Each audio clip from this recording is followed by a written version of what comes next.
Okay, today we are going to be going over thumb spica taping.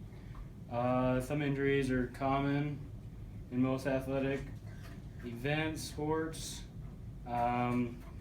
Typical injury sites are sprains to the dorsal aspect and the medial aspect, UCL, but it's not uncommon to get it all the way around. This is kind of a catch-all tape job, but depending on direction of application and such things like that, you can kind of tailor it to be as specific as you want. Some people like to put pre-wrap on the thumb. I don't really care for it. I think that's more of a personal preference. So to start, we're going to just apply a base layer, just to kind of give that layer of support and provide a little less irritation for the athlete. I have seen people do a naked approach to this where it's just the tape on this next aspect that I'm going to show you. Once again, it's all preference.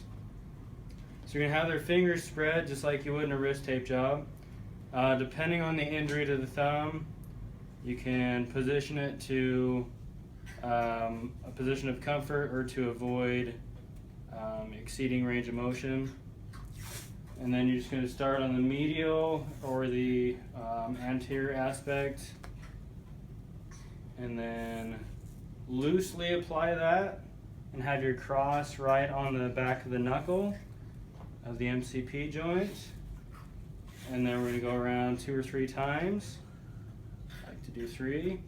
And also like to kind of trail up the shaft, but that depends on the severity and the location of the sprain as well. So once again, just kind of lay this on there. You don't want to put it on tight or else it'll cut off circulation. And from personal experience, that's not a good idea.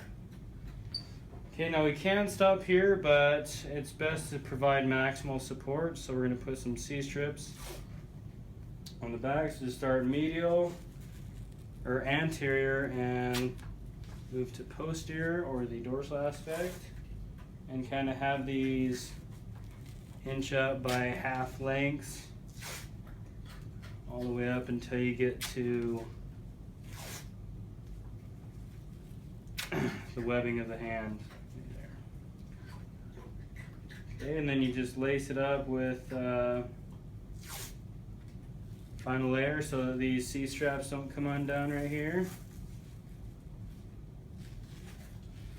And then a final note is just my personal practice. I found that based on the type of injury and athlete preference, sometimes starting on the dorsal aspect and wrapping around to the palmar aspect has shown some of my athletes better comfort and better results. I don't know if it's psychological or pertaining to the sprain, I don't know, but just another suggestion to throw out. But this is your complete look of a thumb spica.